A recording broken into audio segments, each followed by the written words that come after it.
The following program, The Russ Belville Show, is intended for responsible adults only. We advocate to the repeal of marijuana prohibition for adults. We discuss the science, culture, and controversy about America's marijuana laws. We do not advocate any illegal activity and encourage all listeners to learn their state and federal marijuana laws. Opinions and claims made by guests and advertisers on The Russ Belville Show are their own, and The Russ Belville Show cannot be held legally responsible for their validity or reliability. Viewer discretion is advised. You take a seed, you plant it, you grow it, you dry it, you roll it, you smoke it. You take a seed, you plant it, you grow it, you dry it, you roll it, you smoke it, and it goes down smooth. Hey! Spanning the continent to bring you the truth about cannabis and marijuana law reform. I smoke pot and I like it a lot. From the promise of legalization And I think that we need to rethink and decriminalize our marijuana laws. to the agony of prohibition. One major responsibility is to encourage people to use less drugs. The Russ Belville Show, the voice of the marijuana nation. Yeah, I hear you had a question for me. Now, here's your host, Radical Russ Belville. We love it. Oh, yeah. Good day, tokers and tokettes, and welcome. It is Tuesday, February 26, 2013, and it's got to be 420 somewhere in the world. So glad you could join us today. We got all sorts of news, interviews, and information for you today. Before we get to that, a quick note about our media production here at 420 Radio. Starting yesterday, I am now packaging the show in not only its full 1 hour format, but also separate posted videos for the rant, for the behind the headlines, and for the news segment. So, yes, I hope you enjoy that. Be a whole lot easier to share some of these stories and share some of these videos on Facebook and throughout all your social networks. You can visit Radical Russ on YouTube. That's where I'll be posting all of these. I'll also have them on my blog at radicalruss.com if you'd like to share them from there. On today's show, all sorts of interesting stuff. Like I mentioned earlier, we begin with our Students Change the World segment. That comes up at 1:30. We do that on the second and fourth Tuesdays of the month. Got to keep my Tuesdays straight. And we've got Shanna Frickless joining us today. She's from Lewis and Clark Law School, a transplant from Washington, D.C., who's an activist working for clean energy and the end of marijuana prohibition. We'll talk to her at 1:30, and she might even be in the studio. We're not sure yet. We're still trying to work that out. Also on today's show, at the end of the show, I got time for a radical rant. We're going to go in depth about jury nullification, a recent sentencing of an activist to 145 days in jail for trying to educate people about jury nullification has focused my attention on it, and we're going to talk all about that at the end of the show. Today is also our Daily Toker Tunes Electric Tuesday, and for Electric Tuesday today, I've got some music that I picked up from one of the bands out there that I've met over the past couple of events. They're called Lift Off, and the song is called Hi Sis, as in sister. So we'll check that out at 20 after the hour. In Behind the Headlines today, we're going to take another look at the Kathy Jordan case. She's the medical marijuana patient in Florida for whom the constitutional amendment for medical marijuana is named. We brought you the news of her being raided yesterday. We've got some updates on that. Plus, I'm going to play a video from Kathy where she explains her story, and you can see just what a terrible drug kingpin the Manatee County Sheriff's Office brought down yesterday. Also, we have got our 420 Radio News. Got news coming out of Spokane on a new moratorium on marijuana businesses. Some doctors in Washington State calling shenanigans on medical marijuana. Oklahoma medical marijuana has failed. Forbes magazine and employment law, and more coming up next. We'll be right back after these messages from our 420 friendly sponsors. Support these advertisers because their ad money goes straight to the Russ Belville Show. You're tuned into the Russ Belville Show, the voice of the marijuana nation. Cast your eyes up to the skies. What is it to live and die? The High Times Cannabis Cup in Amsterdam is recognized as the world's premier marijuana competition. Over the years, thousands of judges have attended the Cannabis Cup, sampling the best indicas, best sativas, best hybrids, and the best hash on the planet. In the April 2013 issue of High Times, read all about the sensational 25th Cannabis Cup that took place in November. Find out about the latest killer strains. Decide what to grow in your garden this year. Celebrate 25 years of the Cannabis Cup in this very special issue of High Times magazine. On sale now.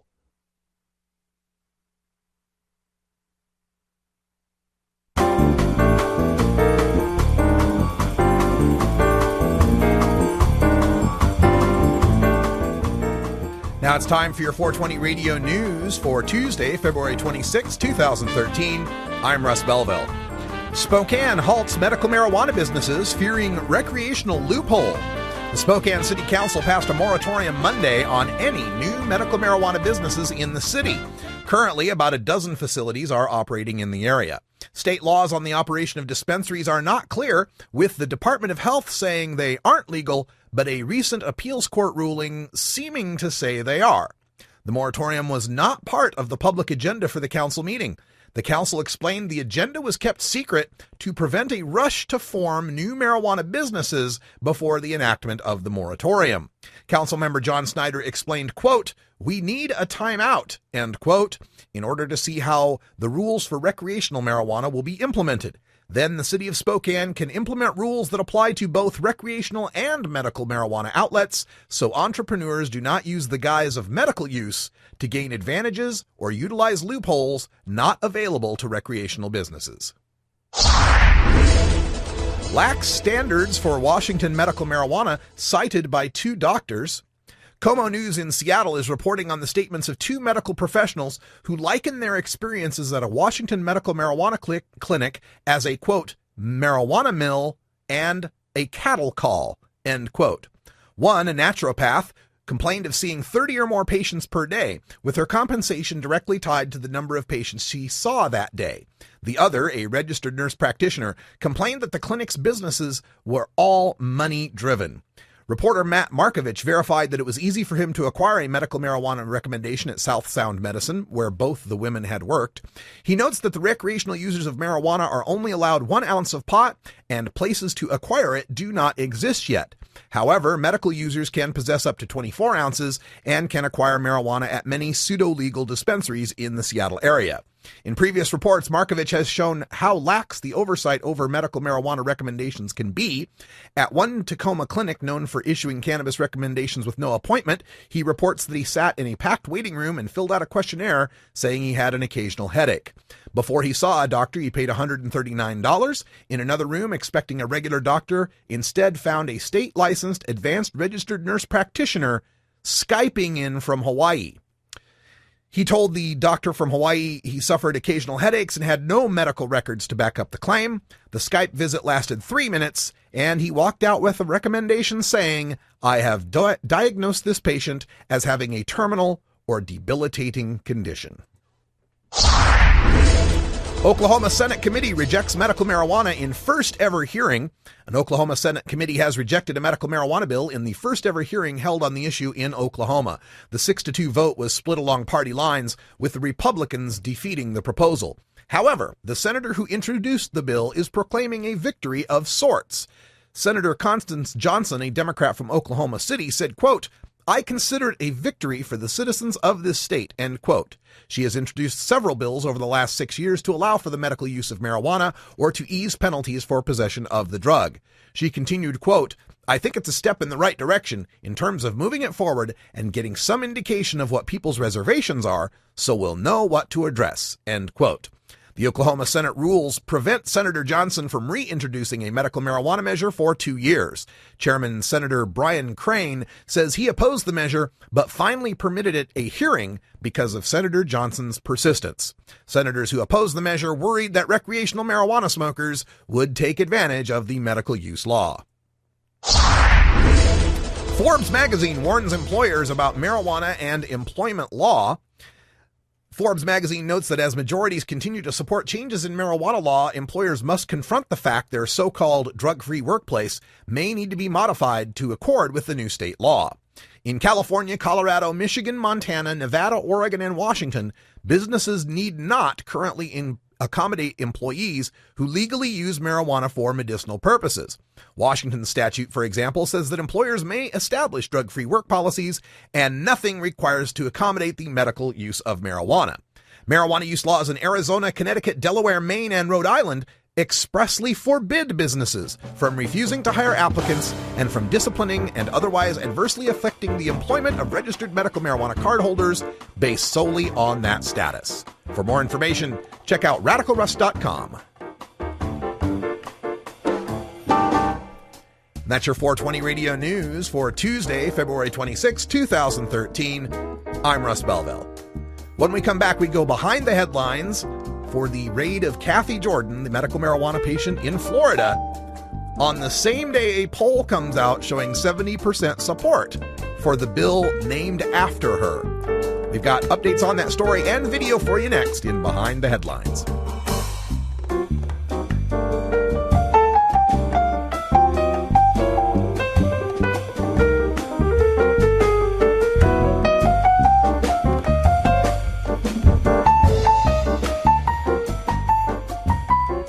The law offices of Omar Figueroa would like to remind you to stand up for your rights. Please do not give up your precious liberties. There's nothing wrong with standing up for our constitutional rights, and in fact, it's the only way to honor the Constitution that recognizes our natural rights. Treat law enforcement with respect and respect the Constitution by standing up for your rights. If you are detained or arrested, stand up for your rights by repeating, "I respectfully invoke all my legal and constitutional rights. I do not consent to any search and seizure. I want to remain silent, and I want to speak to my attorney, Omar Figueroa." Omar Figueroa has more than a decade of experience in federal and California courts and graduated from Yale University, Stanford Law School, and Trial Lawyers College. Please contact the law offices of Omar Figueroa at 415-489-0420 or 707-829-0215 or on the web at www.omarfigueroa.com. Welcome back, everybody. 13 after the hour, time for us to go behind the headlines. And yesterday I reported on Kathy Jordan, the 24-year Lou Gehrig's disease survivor who was raided by the Manatee County Sheriff's Office in Florida. New details from the raid: they showed up with guns drawn and wearing ski masks. They made no arrests, but they seized 23 marijuana plants Kathy was using for her medical purposes. I thought you might like to meet the lady who is such a drug scare in the state of Florida. Hello, my name is Catherine Jordan. In 1986, I was diagnosed with amyotrophic lateral sclerosis, ALS, Lou Gehrig's disease. I was only 36 years old. This quite devastated me. In 1989, while on vacation in Florida, I just happened to use cannabis. When I used the cannabis, I realized my disease had stopped.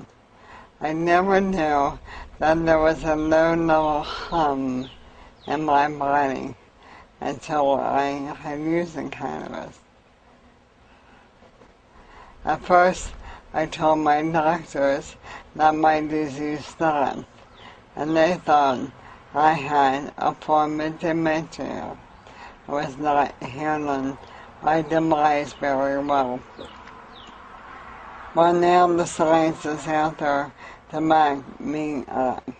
There are so many people out there that I know that have died from this disease. And this is a devastating disease. And these people could have been using cannabis just the same way as I am. And for anyone out there that does not believe that there are people out there in wheelchairs buying marijuana, you just met one. I'm it. I go out and I use cannabis every day. If I do not, I cannot cough. I cannot control my saliva. I cannot sneeze. These things I all do because I use cannabis. In the first 3 years of having this disease, I lost the use of my arms. Since then, when I began to use cannabis, I regained my balance. My speech got better. I became a lot healthier. I became more focused on my life. I believe politics need to be changed. There is no reason not to study the brain and cannabis. It can help ALS, MS, multiple sclerosis, Parkinson's. I believe you can possibly find the cure for autism in cannabis. This is a God-given herb. I will continue to smoke it only because I know it keeps me alive. The science is out there, and it's finally caught up with me. And there are reports researchers can look into. There are studies that have been made. There are doctors that know all about how the glycinate works. I am just a patient. I know that cannabis helps me mostly because I have the ability to cough, I have the ability to sneeze, I can eat food. The only thing that is really wrong about using cannabis as medicine is my fear of arrest. If I was to be in the front seat of my car and the police said, "Put your hands up," I would be out of luck only because they would never know I had my hands up. It is time that we come out of the dark ages on medical science. Anyone who has ever used cannabis recreationally, you know when you smoke that it dries up your mouth. It gives you cotton mouth. It makes you cough. These things that people with ALS cannot do. I lost the ability to actually cough. I would choke on my saliva while watching television, and in nowhere I would just choke. And when I began using cannabis, that went away. So, I am doing this mainly for all the people out there that have ALS. So, I really think that the study should be done. I don't think, I know. I know the study should be done. And this has slowed this disease down for me and for other ALS patients that I met across the country and right in my own area. There are patients out there in wheelchairs that have to go to the street to buy cannabis for the medicine. This helps with many neurological problems, and to study the brain, and then it makes sense that cannabis would help solve issues with the brain. Parkinson's disease, they are studying Alzheimer's and cannabis. There are many diseases, but there is not. I would prefer to smoke cannabis only because it helps clear my lungs, and I don't think this is going to be done overnight. I just do not want to see patients being arrested for trying to stay alive and using a natural cure. I know you do not believe that this is a cure, but there was no way I could have stopped this disease other than my medicine. That is the only thing I changed in my life at that time. So, please, I hope and pray that you will take the time to investigate the science, because once you do, you will know, as I do, that this can slow the progression. LAOS. Thank you. That's Kathy Jordan from the Cannabis Patient Network and Patients Out of Time. Check out medicalcannabis.com and cannabispatientnetwork.com for more information. I got the link to that video up there in our chat room. We'll also put that up on radicalruss.com. I interviewed Kathy Jordan back in 2009. I'll find that link for you as well.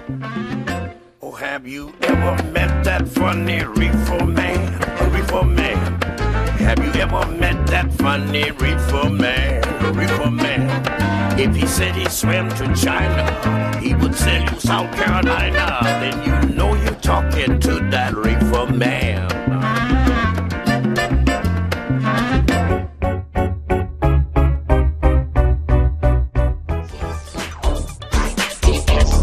Big Daddy thinks. Funky roller ring.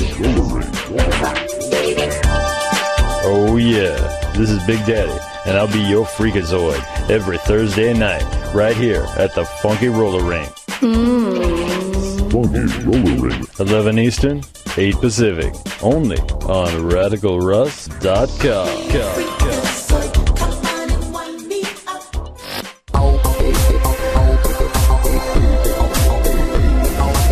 Everyone knows music and marijuana go together, so let's wind up our 20 after break with the Russ Belville Show's Daily Toker Tunes, the best in pod-safe 420 music from around the web.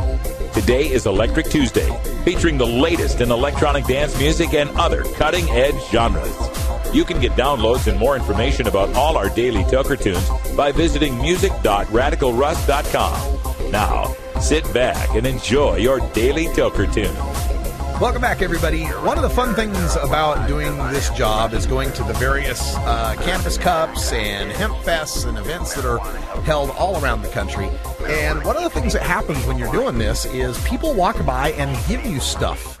And one of the things you get a lot of are CDs. Got a lot of different artists out there. And now that the technology is so available for people to be able to cut and press their own CDs, that I get a lot of music from a lot of different groups.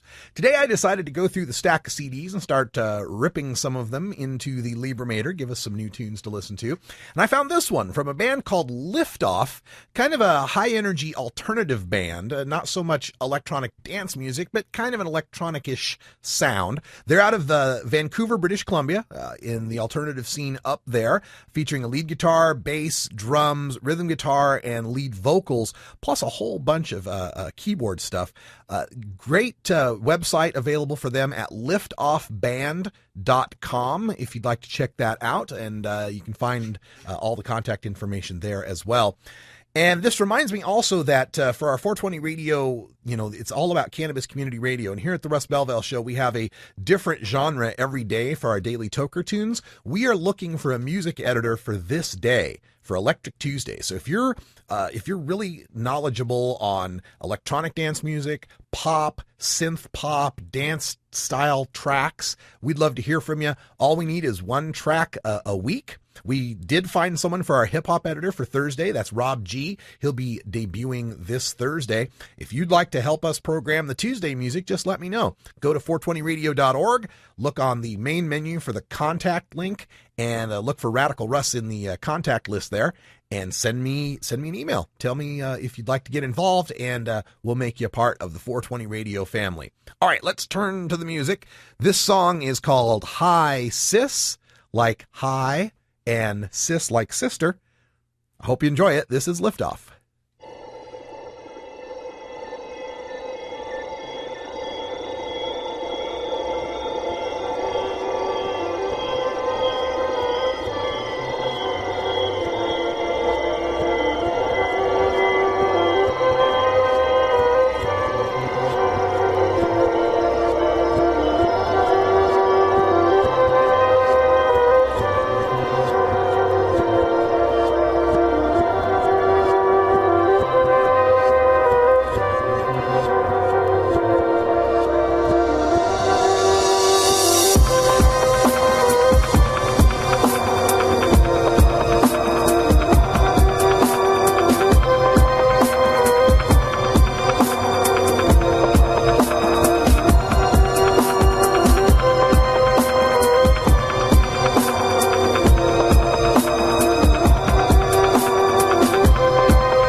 You still don't get it, do you? Alright, let me make this as clear as I possibly can. This is your brain. This is drugs. This is your brain on drugs.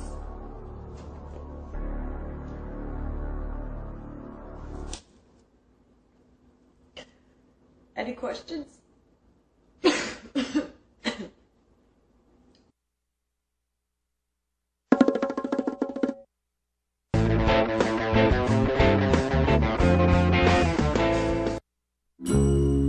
Georgia. Hi, this is Willie Nelson, and I need your help. Alcohol prohibition didn't work in the 20s, and marijuana prohibition isn't working today. It's time we stop arresting law-abiding citizens because they prefer marijuana over alcohol. Nearly 2,000 Americans are arrested every day on marijuana charges.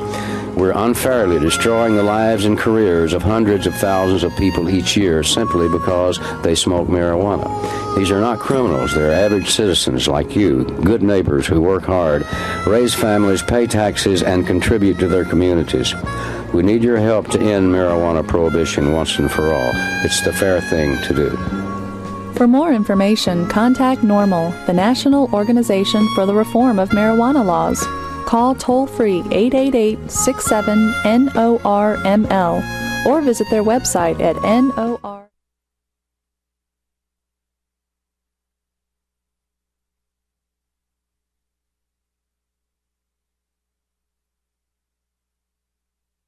Beanie Madison speaks her mind about the presidential election. Well, it's the day after the presidential election, and I have to tell you that I am shocked. I am just shocked that we have elected this man for 2 terms. I thought 1 year was bad enough, but now we have him for 4 more years. We don't even know what his intention is. We don't know what he's going to do in this world. You know, he did the whole Obamacare. Well, I got to tell you, if you don't have enough money to pay for your own insurance, well, then you're just not really living the American dream, because there's a problem with that. Everybody that I know in my neighborhood, we all have insurance. My husband has insurance, my little boy has. We're all insured. We're all really insured. I'm just going to enjoy this donut here. I don't want you to think I am not, because I tell people this, I don't want to be shocking to them when I go to curbs. You know, I tell my friends, I go, why don't you vote for Mitt Romney? I mean, at least he's close to being Christian. He's Mormon. I mean, like, at least there's Jesus in there somewhere. I mean, with Barack, I mean, with the name Hussein, I mean, what kind of thing what does that mean? What does that say? Is he Muslim? Is he, I mean, what religion is he? I mean, that's not even Jewish. Okay? It's not even Jewish. I don't even know. He's our president now. I just don't even believe he's our, they say that every president is somehow related to one another. Like there's something where they go, oh, they all have the same bloodline, but this guy doesn't have the same bloodline. And I think we need to check that out because there's something really, really wrong with that. Now, I'm not racist. I'm not racist because I know that I need to be a good Christian and I need to believe in Jesus just like everybody else. As a matter of fact, my little boy, Billy Madison, I don't mind if he brings over like the little brown boy that comes over to the house. I don't mind him. But what I did think what was interesting was that his name was Fernando. And I thought, well, that's a real name? I thought that was an ABBA song.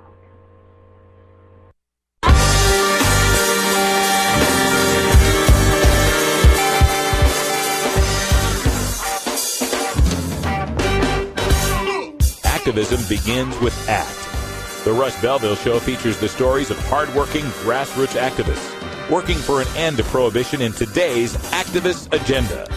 All right, welcome back, everybody. And joining us by Skype, we have got, and I hope I get this name correct, Shanna Frickless. Have I pronounced that correctly, Shanna? Yes, Russ, that's correct. Oh, fantastic.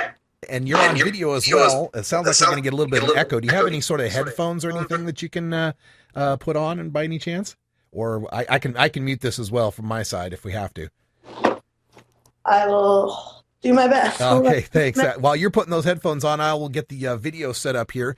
Shanna is a student at Lewis and Clark Law School and moved out here from Washington, D.C., so that's pretty exciting. Tell us what made you want to come to Portland, Oregon from all the way out from Washington, D.C.? Things about Portland, and I wanted to explore a new city, and Lewis and Clark is the best school for energy policy, so that's what I want to end up doing. I like the liberal attitude, and I feel like I can get along well with it. Excellent. And so you're primarily in law school, like you said, for energy policy, and you came out here from Washington, D.C. What's frustrating you right now about the politics in our energy policy, and why is Portland the place you want to be to try to make a change for that? I think that there's a lot of red tape that is unnecessary in Washington politics, and to be an activist, you need to be around other people who are actively involved in what you're interested in, and one of the best places to learn is from other people who, like I said, are doing similar things. They're very passionate about and renewable energy, and specifically Portland is very good with that, and making lots of moves as far as wind power and solar power and all of that kind of thing. So. Yeah, it's something I've noticed as well. We head east from down the gorge, and you're going to see a whole bunch of those wind towers up there now, the big windmills. So we see plenty of wind power. Solar, maybe not so much. We don't see a whole lot of the sun out here, but we're hoping for some. Now, I got your contact through Sam Chapman. I understand you're also in school with Bradley Steinman, big friends of the show. Yeah, he told me that he's been to your studio a number of times, and I'm disappointed I wasn't able to come and see it. I've heard good things. Well, thank you so much. Now, of course, Bradley and Sam are involved a lot in the movement here to end marijuana prohibition, and I'm wondering if that's also something that concerns you and how that might tie into energy policy. Well, medical marijuana is something that I'm very passionate about for somewhat different reasons than my energy policy interests and being in Portland, et cetera, mainly because my stepdad has MS, and my sister has autoimmune deficiency and disorder that both of them would not be doing as well as they would be if it weren't for the help of medical cannabis. Okay. And I think that it is a very important issue to get behind, and wanted to be actively trying to support that. If you can't go to Washington or be active in your community and speak out about what you are passionate about, then you can't complain, in my opinion. The one aspect where I see marijuana policy and energy policy intersecting would be in the use of industrial hemp. Is that something that you've taken a look at? Not exactly. I know there is a background. There's 4 faces of cannabis is what I learned this weekend. I like that kind of rhetoric, and hemp is one of them. Medical, recreational, and spiritual are the other 3 that I was told. But I haven't looked into that specific. So it's like a whole new issue then for you. And I imagine being out here in Portland, you're getting a whole lot of information coming at you really quickly now, huh? But definitely. And thanks to Bradley and Sam, I feel like I have a lot of good information, and they both are very much encyclopedias on the issue. Oh yeah. Now, having come up through Washington D.C., there's a lot of political rhetoric about marijuana all the time. Now that you've moved out here, is there any misconceptions that you used to have that now have been completely blown out of the water?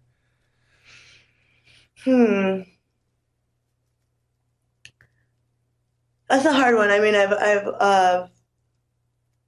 but I like the rhetoric that people have out here as far as trying to counter other people's misconceptions, like that anybody who is for medicinal also wants it legalized completely, or that people who are trying to get it for their ailments are really just trying to have a legal way to smoke recreationally, things like that. But those have never been my misconceptions. Okay, so you've always kind of had an open mind with regard to the issue, but not like studied it in depth before.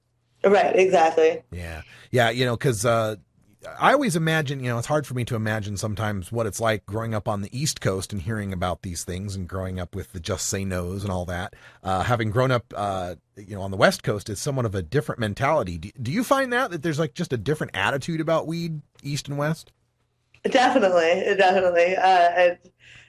I mean, especially Portland. I can't say this about every city on the West Coast, but I grew up in California also. I just came from Washington, D.C., so I'm familiar with that attitude. Okay. So, but it definitely is somewhat different. Although I feel like people on the East Coast among my age group is pretty open-minded as well. When did you end up moving to D.C.? After college, I was there for 2 years. Oh, okay. So you went to school in California and everything else? No, I went to school in Pennsylvania. I've been bouncing all over the country. Wow, okay.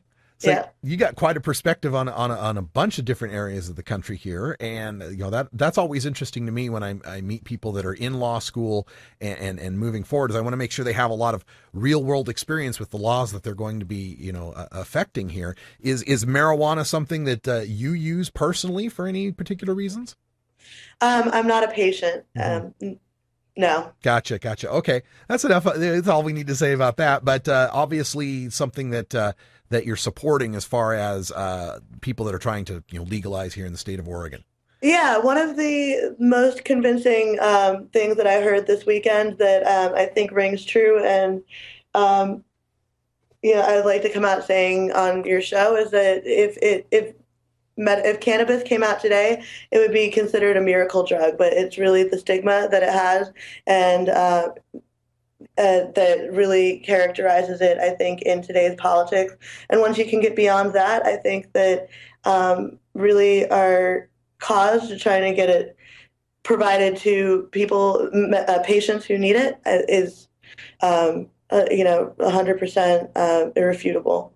Excellent. All right. Now I want to go back to your what you're studying, the energy policy and becoming a lawyer there at Lewis and Clark. And I think a lot of people, when they hear law school, they think about litigation, that, you're going to learn how to be a trial lawyer and go in there and I object, all that kind of stuff that you see in the movies. Yeah. But how is law school informing your career as far as energy policy? I mean, is this something you use to sue people for polluting or just to create policy? How does that all work? It's funny that you asked that, because one of my frustrations with 1L year, that's what we call first year of law school, 1L, is that I'm not able to take those classes yet about the Clean Air Act and about, being able to be an activist on this issue. Even though Lewis and Clark is known as one of the best schools in the country, I think it has competing with Vermont for the best school in the country for energy and environmental policy and law. So right now I am learning all of the litigation and the civil procedure and the criminal procedure and the contracts. And it's all important stuff for being a member of society, I think, is interesting. But as far as my career path is not as relevant as I might have hoped that my classes I'd be taking in law school would be. But on the side, I'm doing things like the Northwest Environmental Defense Center, what we call the NEDC, where we look at permits that are requested from different emitters in the area and review them and for consistency with the Clean Air Act and making sure that they're abiding by all the rules and regulations that they should be, and writing to the DEQ and the EPA suggesting that they look at certain things closer. And right now that's my main experience, and a lot of people in not-for-profits and the other governmental branches, you have to do the regulations and the checking as well as the policy making. And so that's my experience so far. My experience in DC was definitely with litigation. So I have seen a lot of the facets of law and know that this is really where I want to be practicing. Excellent. So do you see yourself litigating in the future once you clear the bar? There definitely are opportunities for environmental litigation, suing companies for not having best practices or things like that when it comes to clean air emissions. Air is really just my focus. There's land and wildlife. There's all different kinds of things. it's entirely possible. Who knows? I've been told to keep an open mind because it's a tough job market out there.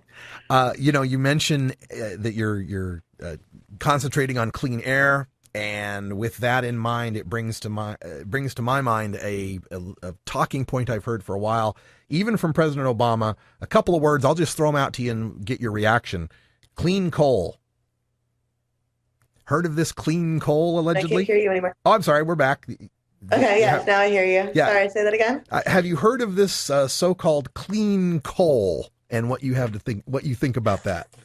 Yes, they call it CCS, or carbon capture and storage technology, and it certainly is an avenue that can be used to make coal more environmentally viable resource, being that it is such a prevalent resource in the United States. It would allow us to use local things that we already have instead of trying to invest outside the country or in otherwise renewable energy that's a little bit more expensive. On the other hand, in and of itself, it is expensive and kind of does still have byproducts like that of nuclear.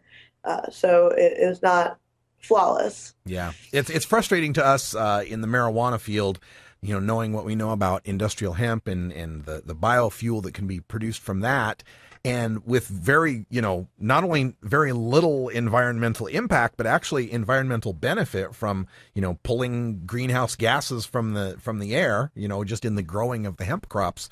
So when we hear those of us on our side, we hear things like clean coal and shale oil technologies and nuclear, and we think of all the waste and all the environmental problems with that. It just frustrates us to no end that because of prohibition, we can't take a look at what would be a very, simple way of producing more energy in this country. I wish I knew more about that, and I definitely will look into it. Now that I had this conversation with you, I didn't realize that hemp could have positive environmental impact. Well, this is a perfect segue because on tonight's edition of A Different View at 8 o'clock tonight, right here on 420 Radio, Jen and Iva are dedicating the whole show to hemp. So, maybe you get a chance to tune in or call in even, and we'll talk more about it. That sounds amazing. I would love to tune in and listen. All right. Hey, Shanna Frickless from Lewis and Clark Law School, I want to thank you here for joining us on the Russ Belville Show, and you're welcome to come to the studio anytime you wish. Thank you so much. It was wonderful to talk to you. All right. Say hi to Brad and Sam for me, too. I certainly will. Have a great day. All right. You too. All right, folks. That's our Students Save the World segment for the day. And when we come back, we got time for a radical rant. I'm going to take you deep into the history of jury nullification.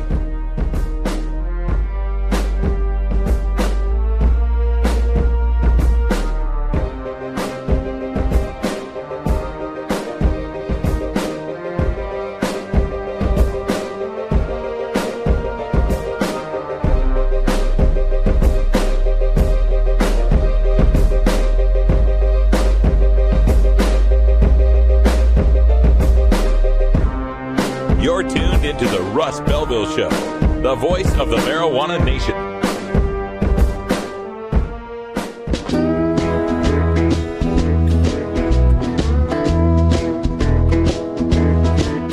The Russ Belville Show. Chat is for friends 18 and older. We expect our chat to be civil, mature, and free from excessive profanity. If you don't like these rules, there are approximately 6 billion other chat rooms with lower standards that you can visit.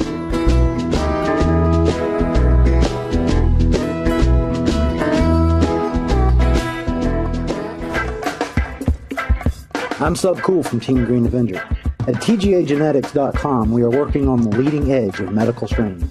Our strains are rigorously tested for THC, CBD, THCV, and other critical cannabinoids. Know your grow.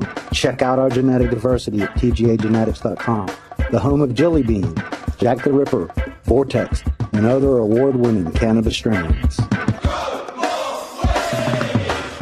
Great. Drugs make me strong. Drugs make me smart. Drugs make me feel good. Drugs make me cool. You believe that crap? Huh? You believe all that stuff they're handing you about drugs? You want to believe in something? How about yourself? Don't do drugs. You want answers? I'm as mad as hell, and I'm not going to take this anymore. You want answers? You have offended my family. I think I'm entitled. You want answers? I want the truth. And you have offended the Shaolin Temple. You can't handle the truth. Surely you can't be serious. I am serious. And don't call me Shirley. Radical Rant. All right, folks, we're going to tell you a little bit about your rights as a juror in this country. If you ever get called on to jury duty and manage to make it to trial, there's a little right you need to know about, and we got to tell it to you now before you get to trial, because if you get to trial, it's just too late. Let's unravel this just a little bit. There's a story I saw that floated across the news wires where an activist, and it wasn't a marijuana activist, this activist got sentenced, and he started serving on Thursday a 145-day jail sentence for passing out flyers at the courthouse about jury nullification. So I figured, hey, this is as good a reason as any for us to talk a little bit about this concept of jury nullification, which goes all the way back to the American colonies. In fact, it goes back to the British Empire even before that. And the idea is pretty simple. Juries have the right to not only determine the guilt or innocence of the defendant, but to judge the justice of the individual application of the law to that defendant, or the morality of the law in general.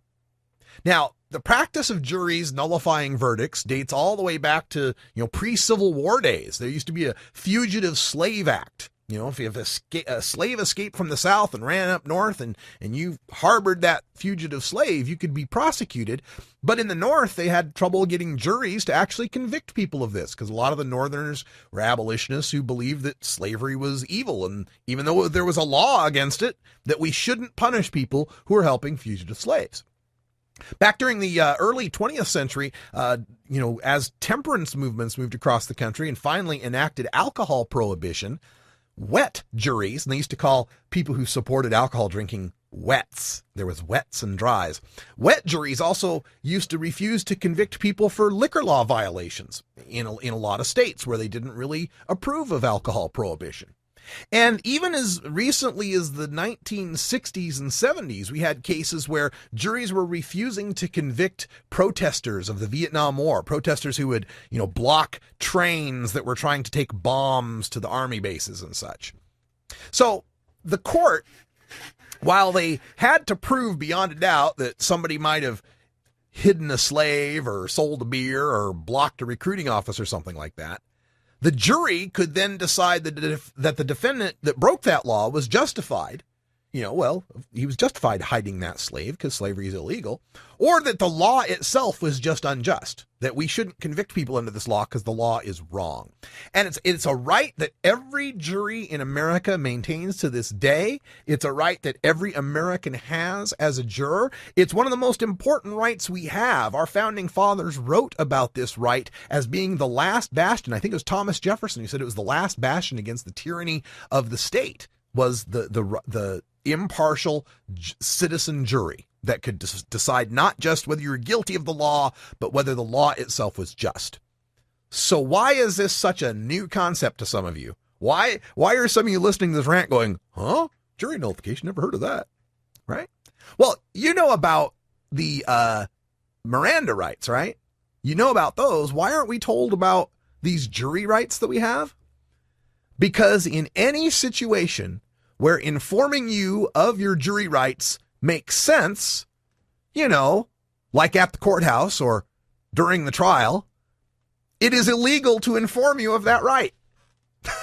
Yeah, you get the Miranda rights. You get arrested and the police have to say, you have the right to remain silent. Anything you say can and will be used against you. You have the right to an attorney. And if you cannot afford one will be provided for you by the court, blah, blah, blah, blah, right? They give the whole Miranda warning, right?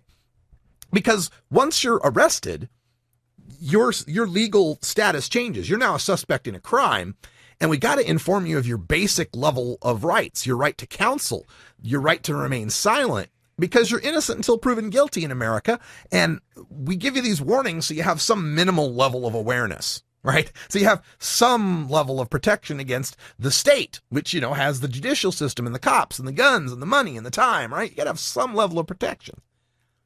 But if you're a juror, and you're trying to decide whether or not a particular suspect is guilty or innocent in court, You're not allowed to be informed of your rights under the Constitution as an arbiter of that law.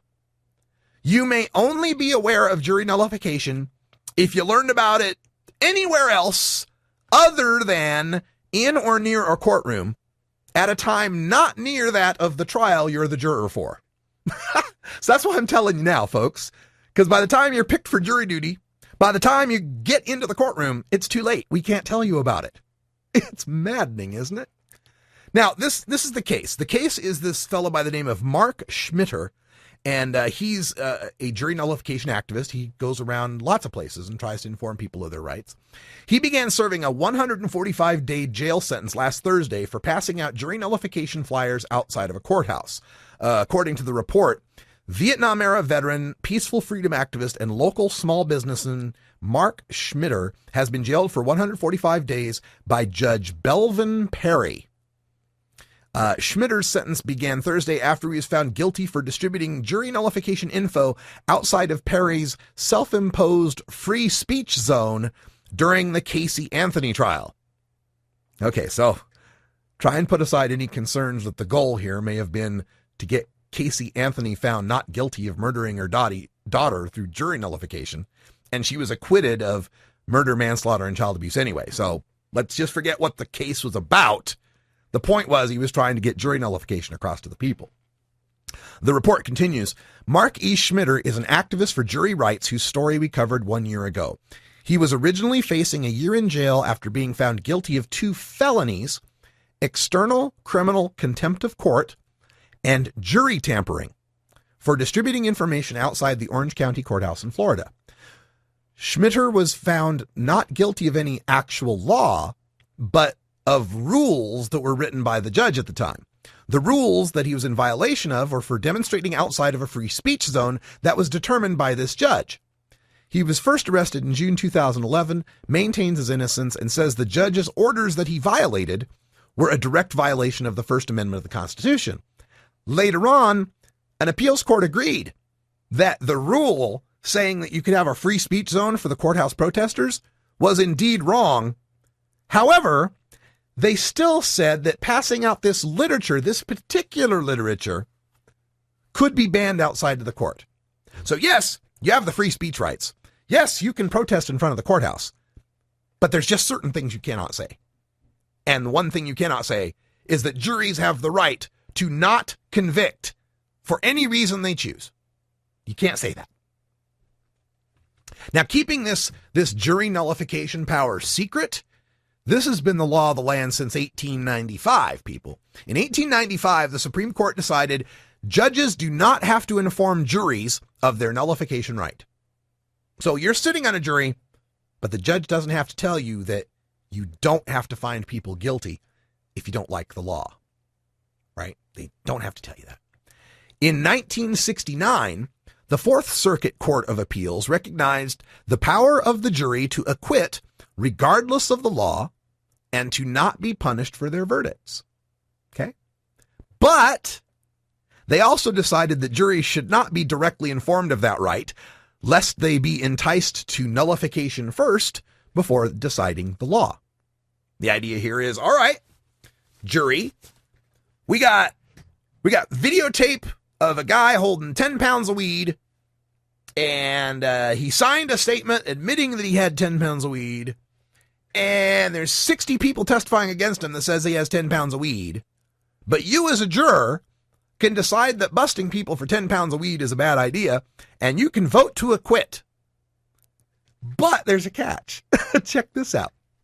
In 1972, the D.C. Circuit Court upheld that precedent about, not telling jurors about the nullification power, and further clarified that defense attorneys cannot inform the jurors of their rights to nullify a verdict.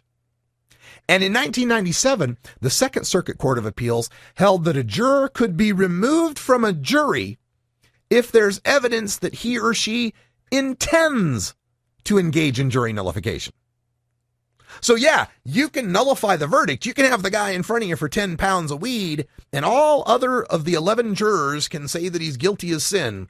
And you can say, 'No, this person's innocent. I will not convict this person.' But you can only do that if you don't admit in any way that you're doing it because you don't like the law. If you say that you're doing it because you don't like the law, because you're intending to nullify the verdict, they can remove you from that jury for misconduct. It's a prosecutorial misconduct kind of thing, like a tampering kind of thing, right? So you have the right to let that guy go for his 10 pounds of weed, but only if you're letting him go out of good faith that you believe the government didn't prove its case, not because you're nullifying a law. In other words, it's almost like a thought crime, right? If you vote not to acquit, we can't punish you unless we can prove that you voted not to acquit for a specific reason, because you were upholding your right to nullify a verdict and you let us know that you were doing that. So you can exercise the right so long as no one tells you what the right is, so long as the right remains secret, and so long as you do not indicate that you are using that right in any way, you're free to nullify a verdict. Is this madness or what? Now, if you want to learn more about this, I encourage you to go visit flexyourrights.org. They've got a page up on jury nullification. I think it's like jury-nullification, something like that on the URL. And I've got a link to it at radicalruss.com. They are making a film. They're proposing to make a film to train you about your rights and how to behave and how to act as far as getting on a jury. They made an excellent film, the Flex Your Rights, what was that called? Busted, the Guide to Surviving Police Encounters, that shows you how to survive a car stop, a street stop, and a house stop, a knock and talk from the cops. They made a follow-up video that emphasizes some of the realities, shall we say, of being black and having to go through those same situations. It's another great video from flexyourrights.org. This one they want to make for informing people about their jury rights. They still need some donations for that. To put together the budget they'll need. You can check out flexyourrights.org. I think this is an important project, because if you're like me, you didn't know you had these rights. I didn't know I had this jury right until I started getting involved with the marijuana movement. They don't teach you this stuff in school. They should, but they don't teach you this stuff in school. They don't teach you your Bill of Rights. They don't teach you how to deal with police officers. This is the kind of stuff where our activist community is actually providing the civic education that our American school system is so desperately failing to provide people. And I'm telling you, folks, if more people knew their rights and exercised their rights, if they all exercised their right to a jury trial, for example, if we stopped doing this plea bargain system, if we stopped relying on criminal informants, if we educated people about jury nullification, hell, this prohibition would have been over years ago. They can only keep us down if they keep us ignorant. And that's why we're here 5 days a week right here at 420radio.org, Russ Belville Show, bringing you the best education, information, and entertainment we can. Tell everyone you know, spread the word. We'll be here for you. That's all the time we got for Hour 1. We'll be back with Hour 2, more talk and your phone calls at 971-533-7111. For Brian the Red, I'm Radical Russ. And until next time, take care of each other, tokers. This is the Russ Belville Show. The Russ Belville Show is blogging and podcasting daily at radicalruss.com. You plant it, you grow it, you dry it, you roll it, you smoke it. You take a seed, you plant it, you grow it, you dry it, you roll it, you smoke it. You take a seed, you plant it, you grow it, you dry it, you roll it, you smoke it, and it goes down smooth. I'm your Khalifa. I'm your Khalifa. I'm your Khalifa. Man. I'm your Khalifa. I'm your Khalifa. I'm your Khalifa. I'm your Khalifa. I'm your Khalifa. DJ all about my money. If you not, I'll see you later. I take out the first two letters and say ha to you haters. I got rooms with elevators. Yeah, they say I'm futuristic. Got an iPhone for business, but the sidekicks for the bitches. I'm your Khalifa. I'm your Khalifa. Bitch. I'm your Khalifa. I'm your Khalifa.